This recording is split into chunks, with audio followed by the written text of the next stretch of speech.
Coba kita pikirin deh, kalau ada sebuah kebenaran spiritual yang penting banget buat semua orang, kenapa justru yang nyampein itu orang yang sama sekali nggak kita kenal?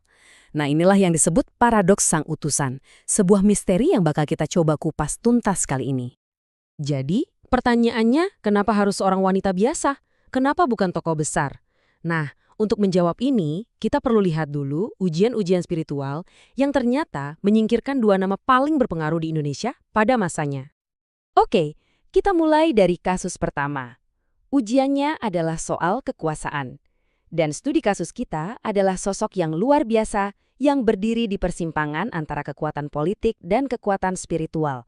Abdurrahman Wahid atau yang kita kenal sebagai Gus Dur. Jadi, Gus Dur ini dihadapkan pada satu ujian ilahi.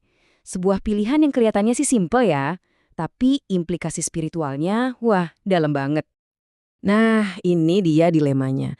Di satu sisi, jadi presiden melayani manusia lewat kekuasaan duniawi. Di sisi lain, jadi pemersatu spiritual, melayani Tuhan secara langsung, bebas dari politik. Dan seperti yang kita tahu, Gus Dur memilih kursi kepresidenan. Dari kacamata spiritual, keputusan ini dianggap sebagai kegagalan. Kenapa? Karena ini berarti dia lebih mementingkan status di mata manusia daripada hubungan murni dengan Tuhan. Pilihan ini dinilai sebagai pilihan untuk kebaikan versi manusia, bukan kebenaran versi Tuhan. Dan karena itulah, beliau dianggap tidak cocok untuk menyampaikan pesan ini. Oke, dari Gus Dur kita pindah ke kasus kedua. Ini tentang penceramah yang sangat populer, A.A. Gym. Ujiannya beda, bukan soal kekuasaan publik, tapi lebih ke dalam, soal perilaku pribadi. Inti ujiannya itu ada di satu konsep, nurani. Ini bukan sekedar perasaan loh, tapi semacam standar spiritual. Untuk bisa lulus tes ini, seseorang harus benar-benar bisa membuktikan kalau dia hidup dengan prinsip empati ini, dengan menempatkan diri di posisi orang lain. Nah, yang penting dicatat, menggunakan nurani itu bukan hal yang pasif. Ini proses aktif, kayak semacam checklist spiritual sebelum kita ambil keputusan besar yang bisa mengubah hidup orang lain.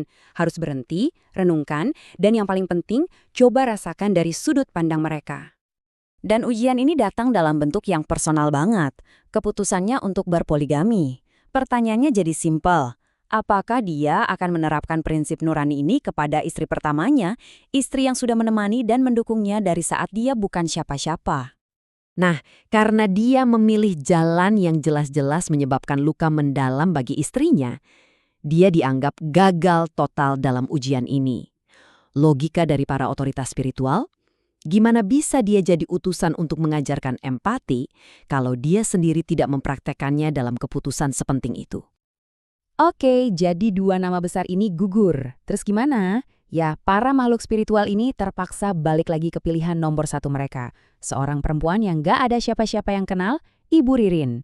Masalahnya, dia sama sekali gak mau. Coba bayangin deh tekanannya. Udah capek, bahkan trauma dengan pendidikan spiritual yang super berat buat pengembangan dirinya, sekarang malah disuruh tampil di depan umum, jadi sorotan. Jelas dia menolak mentah-mentah. Dan jawabannya, wah, tegas banget. Dia benar-benar memutus semua jalur komunikasi, mengabaikan teror dan provokasi spiritual harian, dan memilih untuk fokus sama bisnis dan anak-anaknya. Titik. Situasi buntu ini berjalan terus sampai ada satu momen penting yang mengubah semuanya. Dinamikanya berubah total. Dari yang tadinya dia cuma objek ujian, sekarang posisinya akan berubah menjadi mitra yang setara. Titik baliknya terjadi di sebuah acara pemakaman. Justru di saat itu, makhluk-makhluk yang selama ini menguji dia malah muncul dan mengakui kalau ajaran mereka sendiri ternyata nggak sempurna. Ini benar-benar jadi momen kunci yang akhirnya membuka jalan untuk negosiasi terakhir. Ini pertama kalinya loh mereka mengakui kesalahan. Sebuah pengakuan yang sangat mengejutkan dan mengubah segalanya. Tapi bahkan setelah pengakuan itu, Ibu Ririn tetap belum yakin. Dia tetap diam. Nah, tawaran dari Jibril ini beda banget. Ini bukan lagi soal perintah dan ujian, ini soal fakta. Sebuah kesepakatan yang didasari rasa hormat dan kemitraan. Kamu adalah partner, bukan subjek tes. Tugasmu cuma nyampein ilmu, gak usah pusing cari pengikut. Kebutuhanmu di dunia akan dijamin, dan keluhanmu akan didengar. Dan dengan syarat-syarat baru yang jauh lebih manusiawi inilah, dia akhirnya mau menerima peran itu.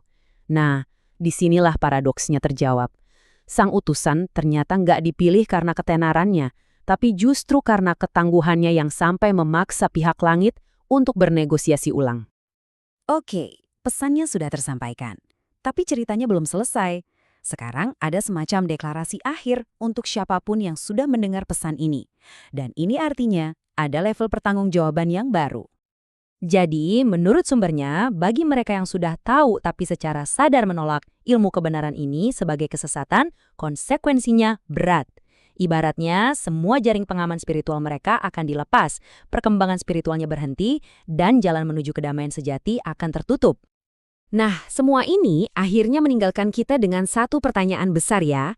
Kalau ternyata kekuasaan dan popularitas, bahkan kesalehan di mata publik bisa jadi jalan yang salah, terus apa dong ukuran yang benar untuk hidup kita sendiri?